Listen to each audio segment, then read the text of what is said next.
आगरा से भागने के बाद शिवाजी महाराज कई दिनों तक जंगलों, पहाड़ों और गुप्त रास्तों से यात्रा करते रहे।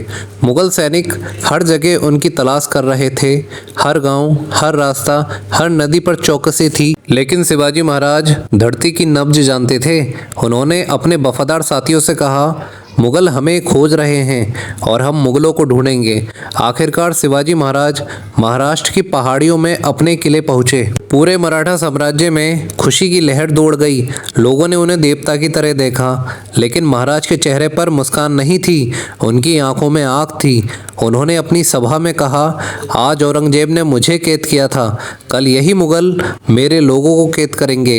अब समय आ गया है कि मराठा तलवार सिर्फ रक्षा के लिए नहीं बल्कि विजय के लिए उठाएंगे। शिवाजी महाराज ने सीधे खुले मैदान में युद्ध नहीं चुना।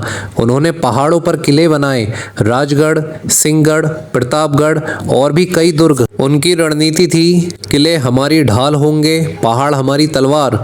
मुगल सेना भारी थी लेकिन धीमी थी। मराठा सेना कम थी लेकिन तेज और चतुर थी। शिवाजी महाराज को पता था कि मुगल की ताकत पैसा ही है और सबसे अमीर मुगल शहर था सूरत। रात के अंधेरे में मराठा सेना शहर में घुस गई। लोग जागे तो देखा, हर तरफ आग, घोड़े, तलवारें और मराठा युद्ध नारे थे। मुगल अधिकारी घबरा गए। शिवाजी महाराज ने केवल खजाना लिया लेकिन आम जनता को बिल्कुल भी नुकसान नहीं पहुंचाया। उन्होंने कहा, हम लुटेरे नहीं, स्वराज्य के सैनिक हैं। सूरत की लूट की खबर जब दिल्ली पहुंची तो औरंगजेब का चेहरा लाल हो गया था। उसने अपने सबसे खतरनाक सेनापति को भेजा जिनका नाम था राजा जय सिंह। जय सिंह को आदेश मिला, शिवाजी को हर हाल में खत्म करो। जय सिंह बहुत चालाक था। उसने सीधे युद्ध नहीं किया, उसने दोस्ती का नाटक किया। उसने शिवाजी को संदेश भेजा, हम दोनों राजपूत और मराठा भाई हैं, मुगल अत्याचार के खिलाफ साथ मिलकर लड़ेंगे। मगर शिवाजी को शक था लेकिन उन्होंने कूटनीति को समझा। वे जयसिंह से मिले, बातचीत हुई, संधि हुई। इतिहास में इसे पुरंदर की संधि कहा जाता है। लेकिन शिवाजी जानते थे यह कोई दोस्ती नहीं है, यह समय खरीदने की चाल है। कुछ समय बाद शिवाजी महाराज ने फिर से मुगलों पर हमला कर दिया। उन्होंने कई किले वापस जीत लिए। मुगल सेना चौंक गई।